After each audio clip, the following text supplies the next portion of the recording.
A história começa em um lugar bem diferente do padrão de fantasia comum. Em vez de ser só uma cidade normal, o cenário principal é uma cidade construída em torno de um labirinto gigantesco, onde praticamente todo mundo vive no limite. Ali, o perigo não é algo distante, é parte do dia a dia. As pessoas entram naquele labirinto arriscando a vida, seja por dinheiro, por ambição ou simplesmente porque não tem outra escolha. É nesse ambiente que conhecemos o protagonista, Nick, um aventureiro que, ironicamente, começa narrando como se estivesse vivendo o melhor momento da vida. Ele conta que, até pouco tempo atrás, tudo parecia estar dando certo. Ele tinha um grupo, tinha uma rotina, tinha objetivos claros e até tinha uma namorada.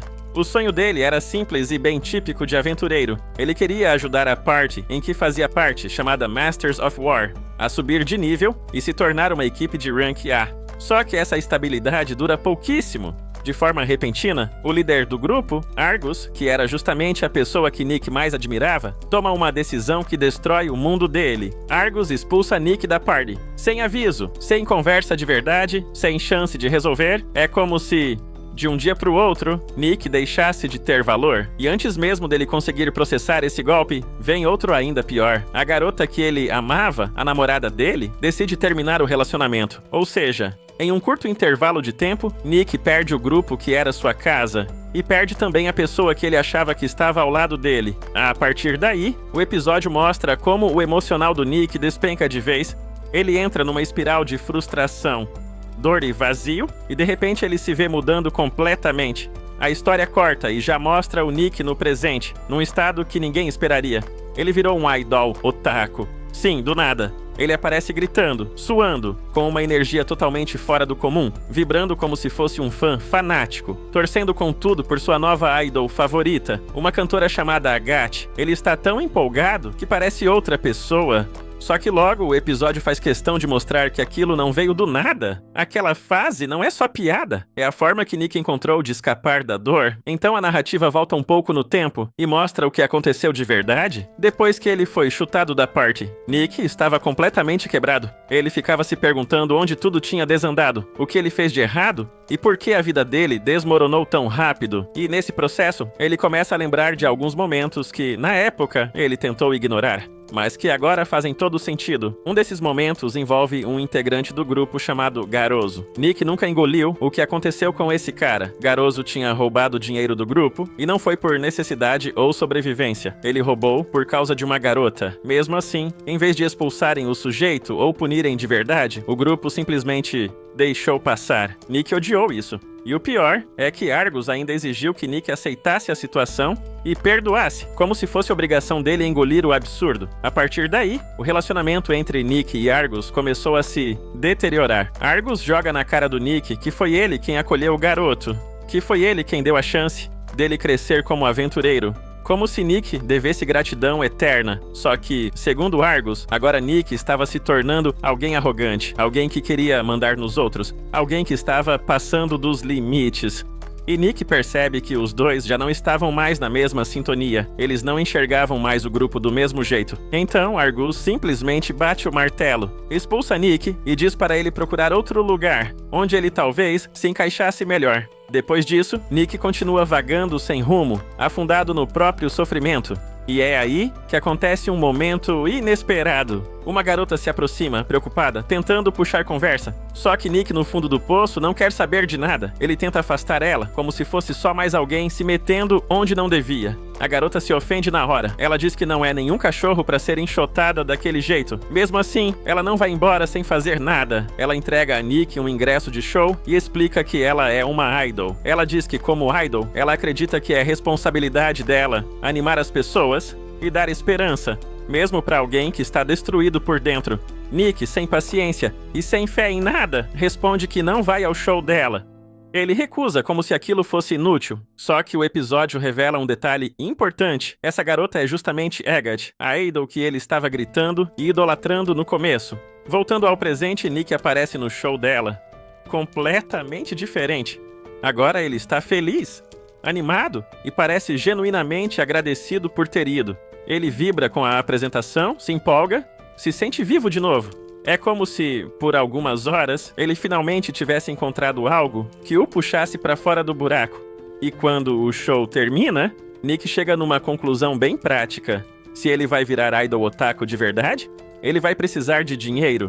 E não é pouco. Então ele decide que a melhor forma de conseguir isso é voltar ao que ele sabe fazer: trabalho de aventureiro. Ele parte todo motivado em direção à guilda dos aventureiros. Só que a motivação dura pouco. Na hora de tentar começar uma nova party, Nick trava. Ele lembra do que Argus falou pra ele antes de expulsá-lo, que ele não era um verdadeiro aventureiro, que ele não tinha valor real, que ele só estava ali porque tinha sido carregado pelos outros. Essas palavras voltam com força. E o que era pra ser um recomeço vira um momento humilhante. Nick tenta conversar com pessoas, tenta se aproximar, tenta achar alguém pra formar grupo, mas não consegue. Ele não tem coragem. Ele se sente julgado só de olhar. Ele sente como se todo mundo pudesse ver que ele foi rejeitado, como se ele carregasse a marca de fracassado na testa. O tempo passa e a guilda fecha. Nick não falou com ninguém. Ele não conseguiu dar um passo. Sem ter o que fazer, ele vai para uma taverna próxima. E é ali que o episódio começa a montar a parte mais importante da história. Enquanto Nick bebe, um grupo de pessoas entra no local. Só que o detalhe chama a atenção. Eles não parecem estar juntos como uma party.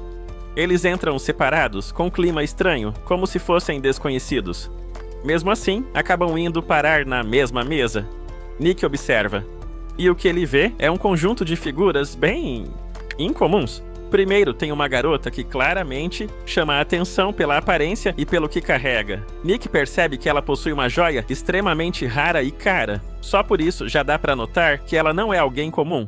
Ela parece ter origem nobre ou de uma família poderosa. Pela aura dela, Nick pensa que ela pode ser uma maga. Mas ao mesmo tempo, o jeito dela é tão frio que ele também suspeita que ela poderia ser uma assassina. Depois, tem um homem que parece ser um clérigo, só que ele já entra na taverna bebendo como se aquilo fosse normal. E Nick percebe outro detalhe: ele não está usando medalha. Isso naquele mundo é um sinal claro de que ele foi expulso da igreja, excomungado ou algo do tipo. Ou seja, um clérigo sem vínculo com o templo. E já bêbado. Por último, tem uma figura que chama a atenção só de olhar. Uma Dragonian, uma mulher com traços dracônicos. Ela parece alguém que já passou por muitas batalhas. O olhar dela é pesado, como se fosse um animal ferido, alguém que está sobrevivendo no puro instinto. Nick fica encarando aquela mesa e, sem perceber, ele acaba se conectando com o clima deles, porque o que une aquelas pessoas não é amizade, é algo bem mais sombrio. É como se todos ali carregassem a mesma sensação: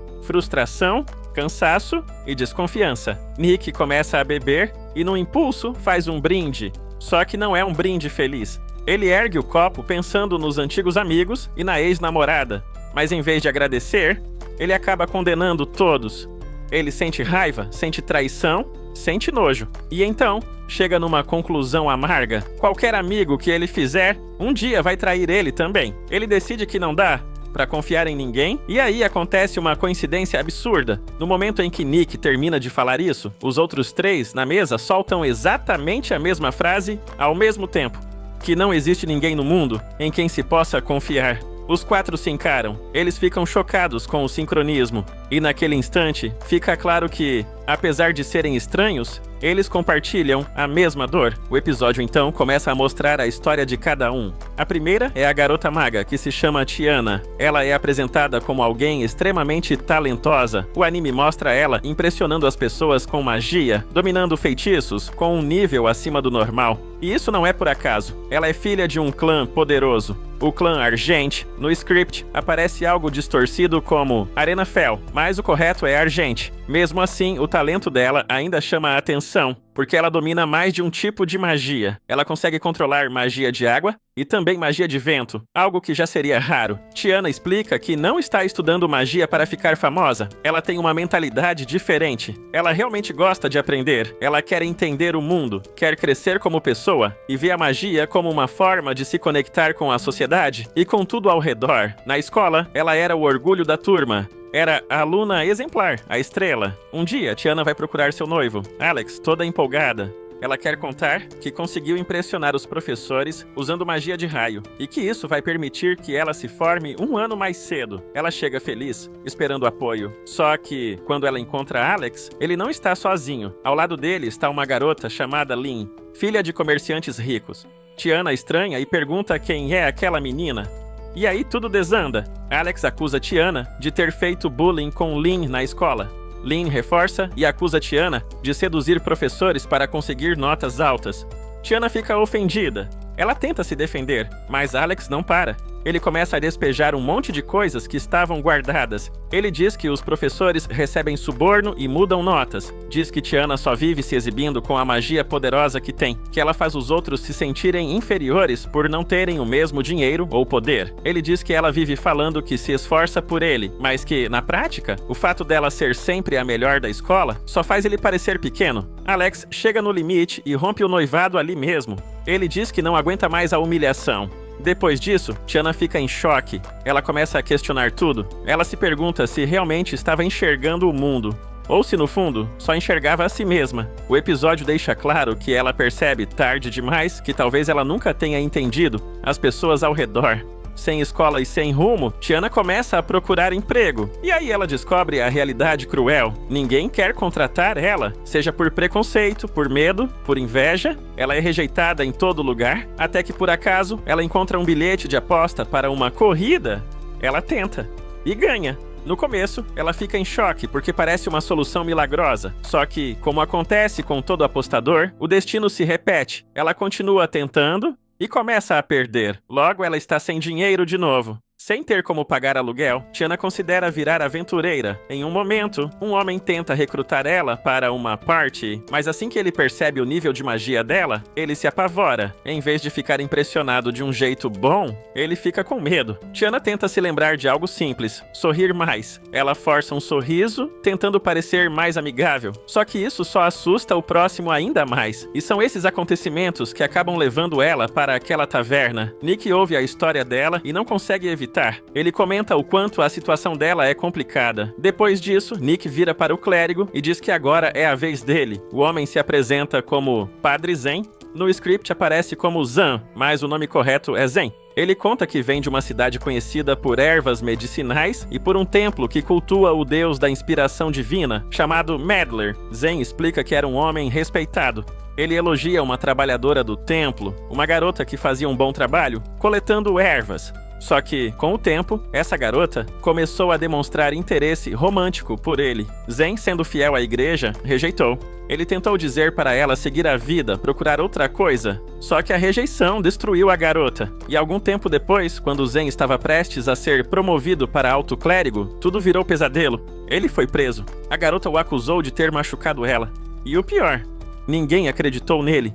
Zen passou 3 meses preso. Depois foi banido da cidade. Ele perdeu tudo. Sem ter para onde ir, ele acabou indo para outra cidade. Lá ele encontrou uma mulher precisando de cura. Ele ajudou com a dor nas costas dela, e essa mulher, em agradecimento, recomendou que ele fosse para a cidade Labirinto e se tornasse aventureiro, para ver o mundo. Ela ainda forneceu roupas e itens úteis. E quando Zen questionou por que ela estava ajudando tanto, ela disse que era uma doação para ir à igreja. Ela explicou que aqueles itens estavam ali há muito tempo, deixados por um idiota que abandonou tudo como garantia de uma dívida de hospedagem. Nick, ouvindo tudo isso, fica ainda mais cético. Ele pensa que não dá para acreditar em nada que as pessoas falam. Ele decide que aquilo tudo, provavelmente, são só histórias tristes de taverna, contadas por gente que ele nunca mais vai ver depois daquela noite. E os outros 3 parecem pensar a mesma coisa. Eles estão afundados no mesmo pessimismo, até que o clérigo faz uma piada amarga, dizendo que, depois daquela conversa,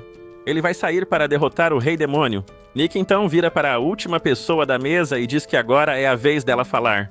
A Dragonian hesita. Ela parece não querer abrir a boca, mas depois de um tempo, ela finalmente começa. Ela diz que algo muito importante para ela foi roubado pela pessoa mais importante da vida dela. E a história corta. A cena avança para depois. A Dragonian já está completamente bêbada. E agora, nesse estado, ela consegue falar com mais facilidade. Só que, mesmo assim, ela não revela quase nada. A única coisa que fica claro é que existe uma dor pesada ali, ligada a alguém que ela confiava demais. Logo depois, o episódio mostra um flashback final. O último momento de Nick com sua ex-namorada, Claudine. Nick tinha acabado de dar um colar para ela. Ela reagiu toda animada, como se tivesse amado o presente. Só que imediatamente depois, ela muda de expressão e diz que está na hora de terminar. Nick fica sem entender, chocado. E aí um homem aparece atrás dela. Um homem chamado Beast. Ele diz que garotas não gostam de caras insistentes. Nick fica em choque quando percebe que Beast está usando o colar que ele acabou de dar. E Claudine revela a verdade. Nick foi o melhor alvo que ela já encontrou para um golpe. Ela basicamente estava enganando ele. E aí o episódio volta para o presente. Nick acorda e percebe que está no mesmo quarto que os 3 estranhos da taverna. Todos estão apagados no chão, dormindo, como se tivessem desmaiado. Só que Nick não faz ideia de quem eles são. Por alguns segundos, ele só olha confuso. Então, como um estalo, parte das memórias da noite anterior volta. E ele imediatamente manda todos irem embora. Só que Tiana responde, sem paciência. Na verdade, aquele quarto é dela.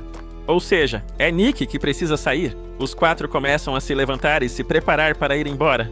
Como se aquela noite tivesse sido só um encontro aleatório. Só que Nick, no meio disso, começa a pensar. Ele começa a se perguntar se realmente é isso que deveria acontecer. Se eles simplesmente forem embora, vai continuar tudo igual. Ele lembra que todos ali precisam de dinheiro. E lembra também que todos eles não confiam em ninguém. Então ele toma uma decisão.